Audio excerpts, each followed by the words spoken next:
क्या सोमनाथ मंदिर में अरब देश के लोगों की देवी मनात की मूर्ति लाकर रखी गई थी? क्या इसी मूर्ति को तोड़ने के लिए महमूद गजनवी ने सोमनाथ पर आक्रमण किया था? क्या उसका उद्देश्य सोमनाथ मंदिर को लूटने का नहीं था? क्या भगवान श्री कृष्ण ने पश्चिम एशिया में स्थित इराक, सीरिया, तुर्की आदि देशों में असुरों के साथ युद्ध किए थे? भारतीय पौराणिक विवरण क्या बताते हैं?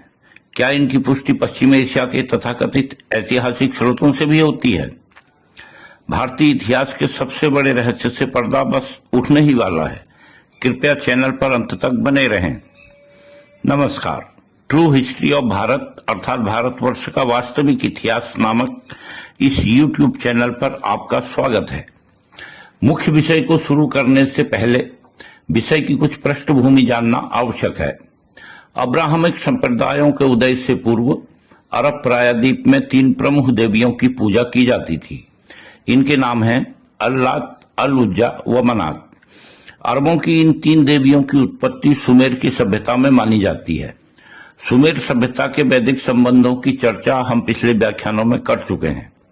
ऋग्वेद में भी 3 देवियों भारती, इला व सरस्वती का उल्लेख सर्वप्रथम पहले मंडल के सूक्त संख्या 142 की 9वीं ऋचा में प्राप्त होता है। इस काल में अरब प्रायद्वीप के निवासी कई कबीलों में बटे हुए थे तथा प्रत्येक कबीले की अपनी एक अलग देवी थी। मनात नाम की यह देवी अरब के 2 प्रमुख कबीलों बानु औस व बानु खजराज की कुल देवी थी। इसका प्रमुख मंदिर मक्का व मदीना के बीच अल मुसल्ला नामक स्थान पर था। यहाँ यह जानना आवश्यक है कि अरब के निवासी इस्लाम के उदय से पूर्व भी काबा स्थित, जो तब एक मंदिर था, की यात्रा करते थे तथा इसके बाद मनात के मंदिर का दर्शन करते थे तथा यहाँ पर सिर भी मुड़ाते थे।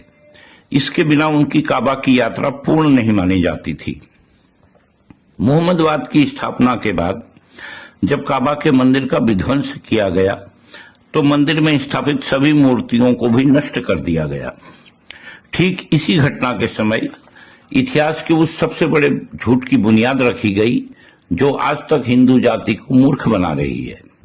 इसके अनुसार 630 ईस्वी में जब काबा स्थित मंदिर का विध्वंस कर दिया गया तो मंदिर में रखी गई मनात की मूर्ति को लेकर कुछ लोग द्वारका आ गए तथा यहाँ सोमनाथ के मंदिर में स्थापित कर दिया।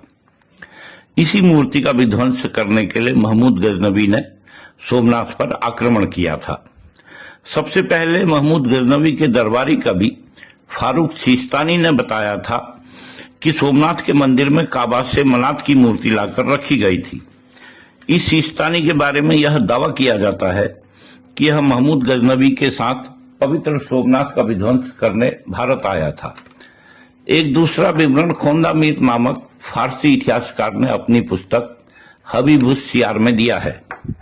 शेख फरीदुद्दीन अख्तर नामक एक तथाकथित सूफी का हवाला देते हुए खोंदा मीर लिखता है कि शेख फरीदुद्दीन ने यह बताया था कि महमूद गजनवी ने सोमनाथ में अल्लात की मूर्ति को तोड़ा था, न कि किसी हिंदू देवी देवता की मूर्ति को। ये बातें निहायत बेसिर पैर की हैं तथा मोहम्मदवाद द्वारा भारत में किए गए पैशाचिक विध्वंस को औचित्यपूर्ण ठहराने के लिए फैलाई गई है। इस फरीदुद्दीन का जीवन काल 1145 से 1221 ईस्वी सन तक था। सोमनाथ मंदिर के विध्वंस का सबसे प्राचीन विवरण अली इब्न अल अथीर ने अपनी पुस्तक कामिलुल तवारीख में दिया है, जो कि लगभग 1231 ईस्वी की रचना है। इसके अनुसार 414 अल हिजरी में महमूद गजनवी ने हिंद के कई किलों और शहरों पर कब्जा कर लिया तथा सोमनाथ की मूर्ति का भी अपहरण कर लिया। उसके अनुसार हिंदू प्रत्येक ग्रहण के दिन इस मंदिर में पूजा के लिए आते हैं। श्रद्धालु अपनी सबसे कीमती चीजों को यहाँ दान करते हैं। मंदिर को 1000 ग्राम मिले हुए हैं। मूर्ति को प्रतिदिन गंगाजल से स्नान कराया जाता है, जो कि यहाँ से लगभग 200 फरसांग अर्थात लगभग 1200 किलोमीटर की दूरी पर है। जिस दिन महमूद सोमनाथ पहुंचा उस दिन जिलकादा महीने का दूसरा शुक्रवार था। उसके अगले दिन उसने मंदिर को तोड़ दिया। यह मंदिर 56 खंभों पर टिका हुआ था। मूर्ति की ऊंचाई 5 क्यूबिट या 5 हाथ थी तथा मोटाई 3 हाथ थी। मूर्ति 2 हाथ जमीन में गड़ी हुई थी तथा यह काले रंग की थी। यामीनुद्दौला अर्थात महमूद गजनवी ने इसे तोड़ दिया तथा इसके टुकड़े गजनी ले गया, जहां उसने इनको जामा मस्जिद की सीढ़ियों पर लगवा दिया। मुल्ला दाऊद ने तारीख अल्फी में भी यही विवरण दिया है। सबसे विश्वसनीय विवरण ख्वाजा निजामुद्दीन अहमद ने अपनी पुस्तक तबकात अकबरी में दिया है। इसके अनुसार मंदिर में सोने की बनी कई मूर्तियां थी। जो सबसे बड़ी थी वो मनात की मूर्ति थी। मैंने अर्थात लेखक ने इतिहास की कई किताबों में पढ़ा है कि इस्लाम की स्थापना से कुछ ही पहले मनात की यह मूर्ति काबा से लाई गई थी, लेकिन ब्राह्मणों की पुरानी पवित्र किताबों को पढ़ने से लगता है कि यह बात सही नहीं है। वास्तव में इस मूर्ति की पूजा ब्राह्मण किशन के समय से कर रहे हैं, जो कि आज से लगभग 4000 वर्ष पहले हुए थे, तथा ब्राह्मणों के अनुसार यही वह जगह है जहां पर वह अंतर्धान हो गए थे। इस विवरण में ब्राह्मणों की पवित्र किताब का अर्थ पुराण है। किशन का अर्थ भगवान श्री कृष्ण जी से है। कृपया इस तथ्य पर ध्यान दें कि निजामुद्दीन महाभारत की तिथि बिल्कुल सही बता रहा है। सोमनाथ विध्वंस से 4000 वर्ष पूर्व अर्थात 3000 ईसा पूर्व। यह निजामुद्दीन बाबर की सगी बहन का नाती तथा अकबर का मंत्री था। यह विचारणीय प्रश्न है कि इन सब विवरणों में मनात नामक देवी का उल्लेख क्यों हुआ है। तो इसका उत्तर हमारे पुराणों में ही दिया हुआ है। इस मनात की व्याख्या इस प्रकार है। हरिवंश पुराण में श्री कृष्ण के पुत्र प्रद्युम्न का संबरासुर से हुए युद्ध का वर्णन है। इस विवरण के अनुसार प्रद्युम्न के जन्म के 7वें दिन ही संबरासुर ने प्रद्युम्न का अपहरण कर लिया तथा अपनी निसंतान पत्नी मायावती को दे दिया। यह मायावती पूर्व जन्म में रति थी तथा प्रद्युम्न कामदेव थे। प्रद्युम्न को देखते ही मायावती को अपने पूर्व जन्म की स्मृति हो आई तथा वह प्रद्युम्न पर मोहित हो गई। उसने प्रद्युम्न को लालन पालन हेतु अपनी धाय को सौंप दिया तथा रसायन इत्यादि देकर प्रद्युम्न को युवा बना दिया। चूंकि प्रद्युम्न को अपने पूर्व जन्म अर्थात अपने कामदेव होने का भान नहीं था, अतः वह मायावती को अपनी माता ही मानते थे। परंतु वास्तविकता का भान होते पर उन्होंने संबरासुर से युद्ध किया तथा उसका वध कर दिया। इसके पश्चात वे मायावती से विवाह कर द्वारका आ गए। प्राचीन सुमेर राज्यों की प्रथा के अनुसार राजा की पत्नी अथवा पुत्री राज्य के प्रमुख मंदिर की आय की स्वामिनी हुआ करती थी, जो मंदिर की मुख्य पुजारिन भी हुआ करती थी। संबरासुर की रानी मायावती भी इसी मनात के मंदिर की मुख्य पुजारिन थी। श्री कृष्ण द्वारा संबरासुर का वध करके मनात के मंदिर की मुख्य पुजारिन अर्थात मायावती से प्रद्युम्न का विवाह करा दिया।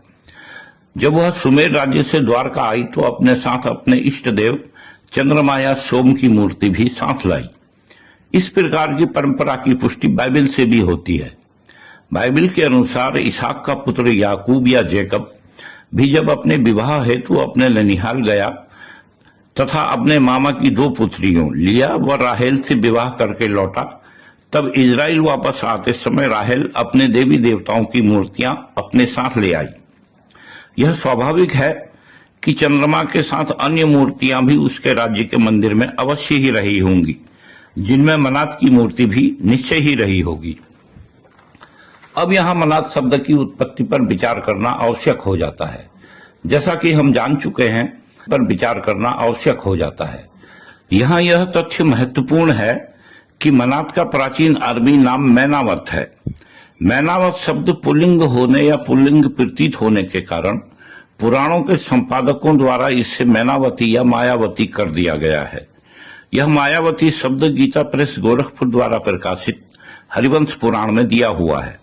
संभव है मूल पांडुलिपि में मैनावत या मैनावती लिखा गया हो।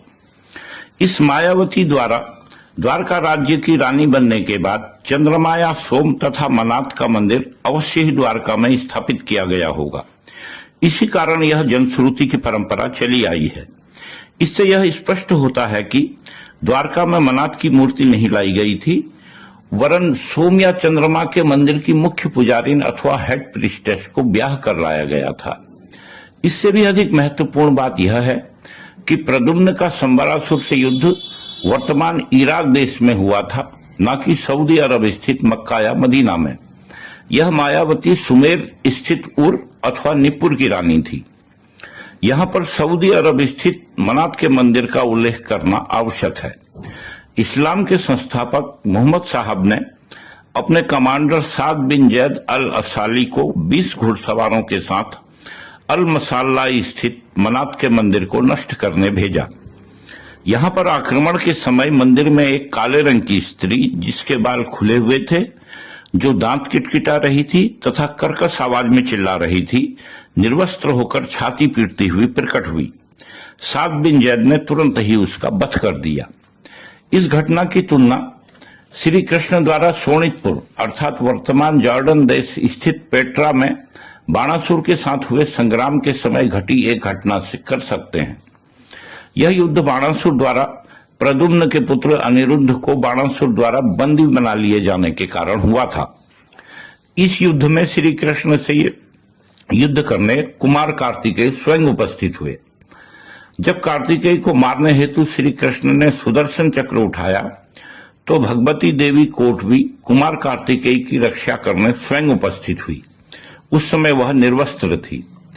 उसे देखते ही भगवान ने अपना मुंह तुरंत ही दूसरी ओर फेर लिया। इस देवी कोटवी अथवा आर्या की पहचान हम कर चुके हैं। बाणासुर के वध के समय भी भगवान शंकर ने बाणासुर की रक्षा करने हेतु पार्वती जी को भेजा, जो कोटवी या लंबा के रूप में वहां पर प्रकट हुई। उन्होंने भगवान से बाणासुर को जीवित छोड़ने की प्रार्थना की। इस अवसर पर भी वह निर्वस्त्र ही उपस्थित हुई थी। आसुरी परंपरा में निर्वस्त्र होकर पूजा करने की परंपरा रही है। इतिहासकारों का मत है कि पश्चिम एशिया में निर्वस्त्र होकर पूजा करने की प्रथा प्राचीन काल से ही थी। इस क्षेत्र की एक धार्मिक पुस्तक में पूजा से पहले अपने जूते उतारने का आदेश है। यहाँ पर जूता उतारने का अर्थ जूता उतारना न होकर कपड़े उतारकर निर्वस्त्र होना है। धार्मिक कर्मकांड में स्त्रियों द्वारा खुले बालों से नृत्य करने की परंपरा अरब देशों की प्राचीन परंपरा है। यहाँ का प्रसिद्ध नृत्य खलीगी अथवा खलीजी इसी परंपरा का प्रतीक है। बाणासुर संग्राम के समय देवी कोटवी या लंबा द्वारा किया गया नृत्य पुराणों में वर्णित ऐतिहासिक घटनाओं की असंदिग्ध रूप से पुष्टि करता है। अब हम यह कह सकते हैं कि सोमनाथ मंदिर में मनात की मूर्ति लाए जाने की कथा बिल्कुल निराधार व झूठी है। वास्तव में यह घटना सोमनाथ के विध्वंस से भी 4000 वर्ष पूर्व घटित हुई थी तथा सुमेर स्थित नगर उर या संभवतः निप्पुर की मंदिर की मुख्य पुजारिन मैनावती या मायावती के प्रद्युम्न से हुए विवाह के बाद उसके द्वारका आने से संबंधित है। पश्चिम एशिया संबंधी ऐतिहासिक विवरण इस प्रकार पूर्णतया सत्य प्रमाणित होते हैं। हम इस व्याख्यान को यहीं समाप्त करते हैं। आपसे अनुरोध है कि कृपया इस चैनल को लाइक, शेयर व सब्सक्राइब अवश्य करें। धन्यवाद।